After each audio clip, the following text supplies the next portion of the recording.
年金セミナーなのに一番盛り上がったのが60歳からの青春だった件。老後資産将来の年金。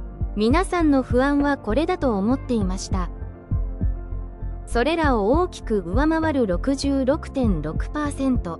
その答えは、60歳からの働き方と生きがい。70歳までのチャプター2、ワークバランスをどうデザインするか。やっぱり最後はそこだった。